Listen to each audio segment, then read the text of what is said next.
it's Nat Nicole of McRose Therapy Services, and I am back with another video. Before we get into this video, of course, you guys know I want to thank you for your love and support on all my videos. So, how are you guys doing? You know, I always ask, time for reflection. How was your week? How was your week? Also, what are you grateful for? Right in this moment, don't even think about it. What are you grateful for? Leave it in the comments below. Let's get into this video. As you can see by the title, today we are going to be talking about love languages. Yes, love languages is something that I see a lot of people, at least that I come in contact with, are quite familiar with. I still wanted to talk about this topic because love languages is something that we cannot escape. Something that I also want to bring awareness to is that love languages and how you express love exceeds just romantic relationships. So if you're not in a relationship right now and you're like, this may not be the topic for me, you're wrong, because it applies. And there's nothing wrong with knowledge. There's nothing wrong with knowing how to move when you do find your special boo, okay? So let's get right into this video. First, let's start by giving credit where credit is due to the man who wrote a book on love languages. This is where it came from. And his name is Gary Chapman. And he has a book called The 5 Love Languages. So yes, you guys, if you haven't, check that out. Make sure you go and check that out. Gary Chapman is an author and he has done a wonderful job in describing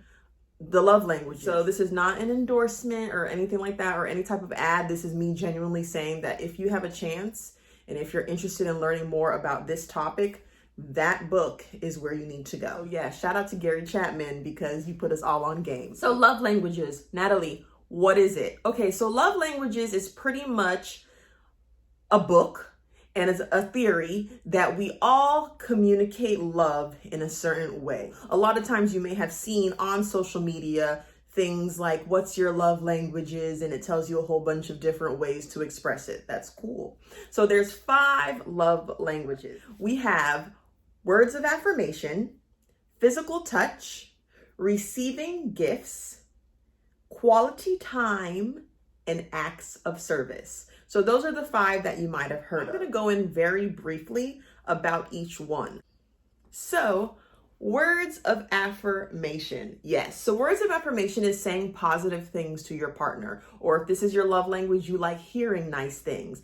And the thing about words of affirmation is they need to be genuine. It's not that if someone just says a nice thing to you, you're swept off your feet. No, that's not how it works. The compliments or the things that you're saying to someone have to be genuine. The next one we have is physical touch. Yes, physical touch.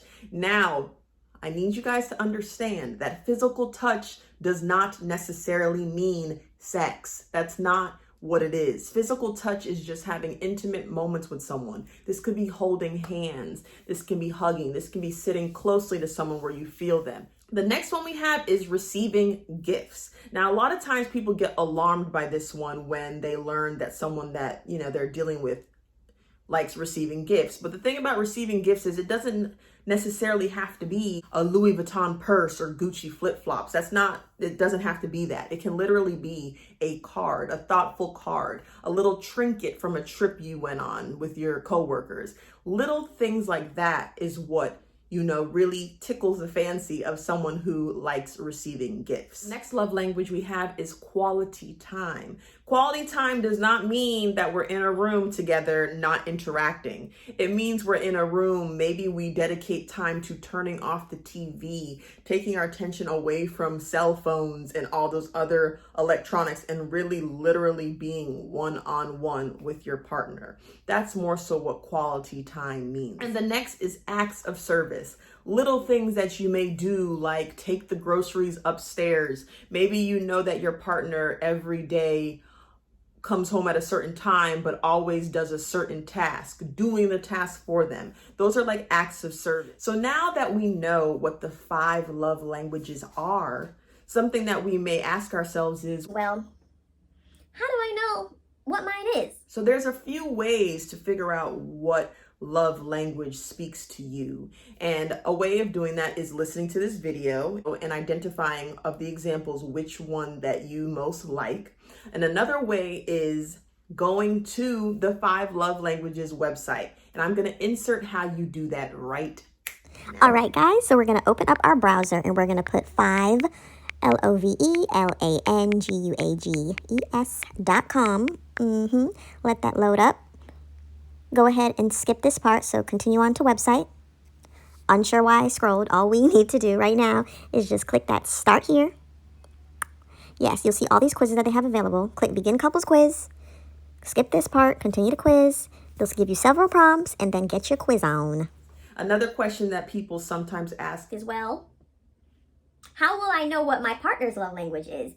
you guys, this is where you communicate. Do not assume that you know what your partner's love language is. The most important part of this video, the reason why I chose to speak about love languages, is because I want us to be aware that how we receive love is different than how our partner receives love. So if my love language is receiving gifts and quality time, I can't give gifts and spend quality time with my partner and expect for him to appreciate it if that's not his love language. A lot of times what we do is we assume that how we appreciate and receive love is how we need to give love to the next person.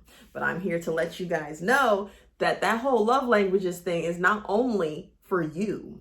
It's for you to also understand your partner. You know, a lot of times in relationships, we give to someone in a way that we think they should appreciate it. But if we're continuously giving to somebody in a way that they don't receive love, that's probably why we may feel drained. And if you're having trouble with your partner, something that you can always do together is seek therapy. Yes, therapists give couples counseling as well. So don't deprive yourself of that. So guys, those are the 5 love languages. Hopefully you have learned something new or gained a little bit of more insight. My main goal was to obviously let you know that while we're doing this love languages and becoming more aware of our needs and our wants, it's very important to know that when we're dealing with someone else, we have to be mindful of their love language as well. So hopefully if you didn't know about love languages, you learned a little something. If you want more information about it, you can always leave a comment below.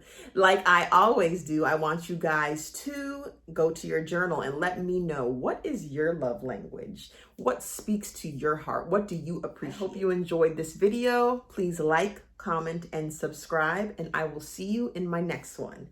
Bye. So this is random. Like when I record my videos, I don't write down anything. I just literally go from my head. Today I was like, let me just write this down because maybe filming will go a little faster and I can't find what I wrote. So yes, there are five love languages, and the 5 love languages are, yes. So there are 5, I keep saying 10. No, there's just 5. Okay. So